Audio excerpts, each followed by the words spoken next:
आपला आजचा घटक आहे समसंबंध आणि त्यामधील दुसरा घटक आहे संख्या, म्हणजे संख्यांचा समसंबंध हा घटक आजचा आहे. या प्रश्न प्रकारात संख्यांचा समसंबंध असतो. संख्यांच्या बाबतीत पहिली संख्या दुसऱ्या संख्येच्या दुप्पट, निमपट किंवा दोन संख्यांमध्ये फरक असणे, पाढ्यातील संख्या, अंकांचा गुणाकार, संख्येतील अंकांची अदलाबदल, पहिल्या संख्येची दुसरी संख्या वर्ग, घन असणे, असे अनेक प्रकारचे समसंबंध असू शकतात. हे विचारात घेऊन प्रश्नांचे पर्यायातून उत्तर शोधायचे असते. तर आपण डायरेक्ट नमुना प्रश्न पाहूयात कशा प्रकारचे प्रश्न आहेत. पहा, पहिला प्रश्न आहे 5चा संबंध 25शी आहे. पहा, 5 आणि 25चा काय संबंध आहे, तर हा 5चा वर्ग आहे 25. 5चा वर्ग 25 आहे. तर तसा संबंध इथे 10चा सुद्धा असणार आहे. 10चा वर्ग किती, ती संख्या इथं येणार आहे. तर 10चा वर्ग आहे 100. म्हणून इथे पर्याय दुसरा हा या प्रश्नाचं उत्तर आहे. व्यवसाय सोडवायला सुरुवात करूयात. पहा, प्रश्न 1 ते 25 साठी सूचना आहेत. पुढील प्रश्नात पहिल्या पदाचा दुसऱ्या पदाशी जसा संबंध आहे तसाच संबंध तिसऱ्या पदाचा चौथ्या पदाशी आहे. यावरून प्रश्नचिन्हाच्या जागी येणाऱ्या पदाचा योग्य पर्याय शोधा. समसंबंधाचे हे प्रश्न आहेत सर्व. पहिला प्रश्न पाहूयात. पहा, 40चा संबंध 10शी आहे. पहा, 40चा संबंध 10शी जो आहे तोच संबंध 80चा पुढे असणार आहे. सर्वप्रथम आपण 40 आणि 10चा काय संबंध आहे हे आपण पाहूयात. पहा, 10 ही संख्या आहे ना 40च्या पावभाग आहे. 10 ही संख्या 40चा पावभाग आहे. म्हणजे पहा, 40चे निम्मे 20 आणि 20चे पुन्हा निम्मे केले तर 10 होतात. त्याप्रमाणे 80चा पावभाग, 80च्या निम्मे 40 आणि 40च्या निम्मे 20 असा पावभाग. तर 80चा पावभाग किती आहे, 20 आहे. आधी निम्मे करून दिलेल्या पहिल्या संख्येचे निम्मे करून त्याचे पुन्हा निम्मे केले तर आपलं उत्तर मिळतं इथे. म्हणून पर्याय तिसरा. इथे पहा, प्रश्न दुसरा, 6चा संबंध 3शी आहे. पहा, इथे कसा संबंध आहे, 6च्या निम्मे केले तर 3 होतात. तसाच संबंध 4च्या निम्मे केले तर 2 होतील. तर पर्याय चौथा इथे योग्य पर्याय आहे. प्रश्न तिसरा, 2चा संबंध 19शी आहे. तसाच संबंध 4चा पुढील संख्येशी असणार आहे. तर 2 आणि 19चा काय संबंध आहे. इथे पहा, 2ची 9 पट करायची आहे. 2ची 9 पट, 92 18, 9 पट करून त्याच्यामध्ये 1 मिळवायचा आहे. 92 18 आणि 1 मिळवले तर 19 होतात. इथे सुद्धा 4ची 9 पट करून त्याच्यामध्ये 1 मिळवायचे. 4 9 36 आणि त्याच्यामध्ये 1 मिळवले तर 37. म्हणून आपला पर्याय तिसरा उत्तर येत आहे. म्हणजे दिलेल्या संख्येची 9 पट करून त्याच्यामध्ये 1 मिळवणे, इथे हा संबंध दिसत आहे. म्हणून पर्याय तिसरा. प्रश्न चौथा, पहा, 16चा संबंध 64 सोबत आहे. तर हा संबंध आपण पहिला शोधूयात. पहा, 16च्या जर निम्मे केले तर 8 येतात. 16च्या अर्धे 8 आणि मग 8चा वर्ग, 8 8 64. म्हणजे दिलेल्या संख्येचे अर्धे करून येणाऱ्या उत्तराचा वर्ग करायचा. इथे आपण तसंच करूयात. 14च्या निम्मे 7 आणि 7चा वर्ग, 7 7 49. पर्याय तिसरा. प्रश्न 5, पहा, 36चा संबंध 633 सोबत आहे. तर ह्या दोघांचा संबंध काय आहे हा आपण पाहूयात. तर पहा, इथे शेवटचा जो अंक आहे तो सुरुवातीला घेतला आहे. 6 अंक हा सुरुवातीला घेऊन जो 3 अंक आहे तो डबल करून पुढे लिहिलेला आहे. शेवटचा अंक पहिल्यांदा घेऊन पहिला अंक दोनदा लिहायचा आहे. असे 633 इथे तयार होतात. त्याप्रमाणे इथे पहा, शेवटचा अंक जर सुरुवातीला घेतला 6 आणि हा 4 जर 2 वेळा लिहिला तर 6 आणि 4 4 म्हणजे 644. तर पर्याय चौथा इथे योग्य होत आहे. प्रश्न 6, पहा, 9 आणि 27 यांचा संबंध काय आहे. तर 9ची 3 पट 27 आहे. 9 त्रिक 27. तर कितीची 3 पट 42 आहे? तर पहा 14 त्रिक 42 म्हणजेच इथे 14 आणि 14ची 3 पट 42 अशी येते. म्हणून प्रश्नचिन्हाच्या जागी 14 ही संख्या येईल. प्रश्न 7वा. 22 आणि 11चा संबंध पहा. 22च्या निम्मे 11 आहेत. तर त्याप्रमाणे इथे कोणती संख्या असेल की तिच्या निम्मे 33 होतात? तर पहा, इथे जर आपण 66 जर घेतले तर 66च्या निम्मे 33 होतात आणि पर्यायामध्ये 3 नंबरला ही संख्या आहे. म्हणजे पहिल्या संख्येच्या दुसरी संख्या ही निमपट आहे, अर्धी आहे, निमपट आहे, निम्मी आहे. म्हणून 66च्या निम्मे 33 म्हणून पर्याय तिसरा. प्रश्न 8वा. 25 आणि 75 यांचा समसंबंध आहे. तर पहा 25च्या 3 पट 75 आहेत. 25 त्रिक 75. तर 36च्या 3 पट किती? तर 36 त्रिक 108 होतात.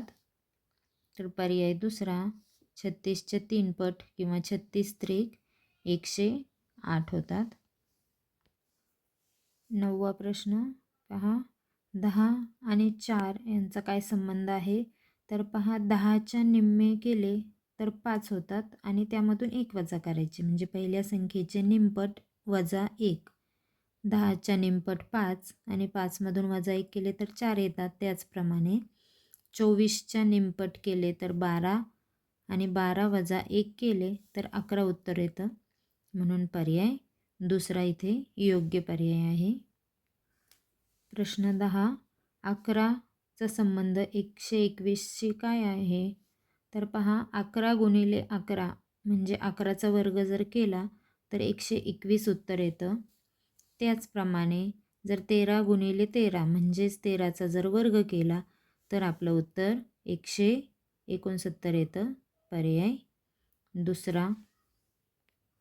11वा प्रश्न पहा. 5 आणि 30चा संबंध काय आहे? पहा 5च्या लगतची पुढची संख्या 6 आहे.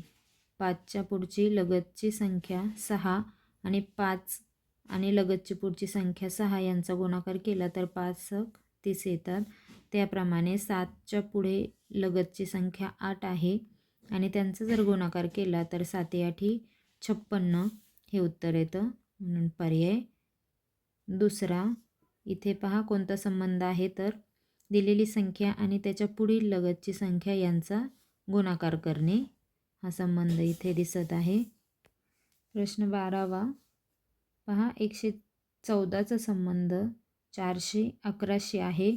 इथे पहा फक्त अंकांची अदलाबदल केलेली दिसत आहे. जो शेवटचा अंक आहे तो फक्त पुढे घेतलेला आहे. शेवटचा अंक सगळ्यात अगोदर म्हणजे 1 नंबरला पुढे घेतले आहे आणि 411 1 नंबरला घेतल्यामुळं 11 तसेच पुढे गेले आणि 411 संख्या बनली. तर इथे सुद्धा शेवटचा अंक जर आपण सुरुवातीला घेतला तर 450 ही संख्या बनते. पहा शेवटचा 4 जर सुरुवातीला घेतला तर 450 ही संख्या बनते. म्हणून पर्याय पहिला इथे योग्य उत्तर आहे. प्रश्न 13वा पहा. 4चा संबंध 16शी आहे. जर इथे 4 गुणिले 4 म्हणजे 4ची वर्गसंख्या जर केली तर 16 येतात. 4 चौक 16. तसं 3 गुणिले 3 जर 3ची वर्गसंख्या जर घेतली तर 3 त्रिक 9 हे उत्तर आपलं येतं. म्हणून पर्याय तिसरा इथे योग्य आहे. 14वा प्रश्न हा. 80चा संबंध 82 सोबत काय आहे? तर पहा इथे वेगळा काही संबंध दिसत नाही आहे. 80मध्ये 2 मिळवले तर 82 होतात. त्याचप्रमाणे जर 92मध्ये सुद्धा 2 मिळवले तर 94 येतात. म्हणून पर्याय दुसरा इथे योग्य आहे. 15वा प्रश्न पहा. 13चा संबंध 15शी काय दिसत आहे? तर पहा 13मध्ये 2 मिळवले तर 15 येत आहे उत्तर. पहा 13मध्ये 2 मिळवले तर 15. तर 23मध्ये 2 मिळवले तर किती येतील? तर 25. म्हणून पर्याय दुसरा. अगदी सोपा संबंध आहे. काही उदाहरणांसाठी आपण काय करतो जास्तीचा विचार करतो, खूप अवघडाचा विचार करतो, पण ते गणित अगदी सोपं असतं. इथंही तसंच आहे. फक्त 2 मिळवायचे 15 होतात. इथंही 2 मिळवले की 25 होतात. खूप जास्त वेगळा आणखी गणिती क्रिया करून असा काही संबंध इथे नाही आहे. अगदी सोपं हे गणित आहे. प्रश्न 16वा पहा 78चा संबंध 76 आहे. पहा 78पेक्षा इथे संख्या कमी झाली म्हणजे वजा झालेले दिसत आहेत आपल्याला. 78मधून पहा किती गेले तर 76 होतात, तर 2. पहा 78 वजा जर 2 केले तर 76 येतात. तर 84 वजा सुद्धा आपण 2 करायचं आहे. 84मधून 2 गेले तर 82 उत्तर येतं, म्हणून पर्याय दुसरा. प्रश्न 17वा पहा इथे 12 आणि 24चा संबंध काय आहे, तर 12ची 2 पट केलेली आहे. 12 गुणिले 2 24. तसं 16ची जर 2 पट केलं तर 16 दुणे 32 हे उत्तर येतं, म्हणून पर्याय तिसरा. इथे योग्य पर्याय आपण निवडलेला आहे. प्रश्न 18वा पहा 11 आणि 33चा संबंध काय आहे, तर 11ची 3 पट जर केली तर 11 त्रिक 33 हे उत्तर येतं. तर इथं आपण 17ची सुद्धा 3 पट करूयात. 17 त्रिक 51 हे उत्तर येतं. तर पर्यायामध्ये 2 नंबरला हे उत्तर आपल्याला दिलेलं आहे, पर्याय दुसरा. 19वा प्रश्न पहा 8 आणि 32चा संबंध. 8ची जर 4 पट केली तर 8 चोक 32 हे उत्तर मिळतं. त्याचप्रमाणे जर 16ची जर 4 पट केली तर 16 चोक 64 हे उत्तर आपल्याला मिळेल आणि पर्यायामध्ये ते 3 नंबरला आपल्याला दिलेलं आहे, म्हणून पर्याय 3 योग्य उत्तर आहे. प्रश्न 20 4 आणि 6चा पहा काय संबंध आहे, तर पहा 4मध्ये या 4चीच निम्मी संख्या करायची. 4चे निम्मे 2 होतात, ते 2 याच 4मध्ये मिळवायचे. तर याप्रमाणे 6 उत्तर येतं. 4मध्ये जर 2 मिळवले तर 6 येतात. तशी 10ची निमपट जर केली तर 5 आहे आणि 10मध्ये जर ते 5 मिळवले तर 10 आणि 5 15 होतात, म्हणून पर्याय तिसरा. पहा इथे संबंध काय आहे, दिलेल्या पहिल्या संख्येची निमपट त्याच संख्येमध्ये मिळवायची आहे. दिलेल्या पहिल्या संख्येची निमपट त्याच संख्येमध्ये मिळवायची आहे, म्हणजे 4ची निमपट 2 ही 4मध्येच मिळवायची. पहा 21वा प्रश्न आहे 17चा संबंध 24 सोबत काय आहे हे पाहायचं आहे. पहा 17ची जर दुप्पट केली तर 17 दुणे 34 आणि त्याच्यामधून 10 वजा केले तर 24 येतात. 17ची दुप्पट करून वजा 10 करणे. 17 दुणे 34 वजा 10 24 उत्तर येतं. इथे सुद्धा 38ची दुप्पट किती येतात 76. 38 दुणे 76 आणि वजा 10 केले तर 66 हे उत्तर येतं, म्हणून पर्याय पहिला. 22वा प्रश्न 5चा संबंध 13शी पहा काय आहे, तर 5ची 3 पट जर केली तर 5 ते 15 आणि त्याच्यामधून 2 वजा केले तर 13 उत्तर येतं. म्हणजे दिलेल्या संख्येची तिप्पट करून वजा 2 करणे. इथे सुद्धा 7ची तिप्पट केली तर 7 त्रिक 21 वजा 2 केलं तर 19 उत्तर येतं, पर्याय दुसरा. 23वा प्रश्न पहा 23चा संबंध 46 सोबत काय आहे, तर 23ची जर 2 पट केली दुप्पट तर 46 येतं. 23 दुणे 46. तसंच 25ची जर दुप्पट केली तर 25 दुणे 50. पहिला पर्याय योग्य आहे. 24वा प्रश्न 20 आणि 42 यांचा संबंध. पहा 20ची जर दुप्पट केली तर 40 येतात आणि दुपटीमध्ये 2 मिळवायचे. 20ची दुप्पट 40 अधिक 2 42. त्याप्रमाणे 15ची दुप्पट 30 15 दुणे 30 अधिक 2 32, म्हणून पर्याय चौथा हे योग्य उत्तर आहे. 25वा प्रश्न पहा 28चा संबंध 16शी आहे. पहा काय संबंध आहे, तर 28मधील जर जे अंक आहेत 2 आणि 8 या अंकांचा जर गुणाकार केला तर 2 16. जर अंकांचा गुणाकार केला तर 2 16. इथे सुद्धा जर अंकांचा गुणाकार केला तर 8 1 8, म्हणून योग्य उत्तर आहे 8, पर्याय चौथा.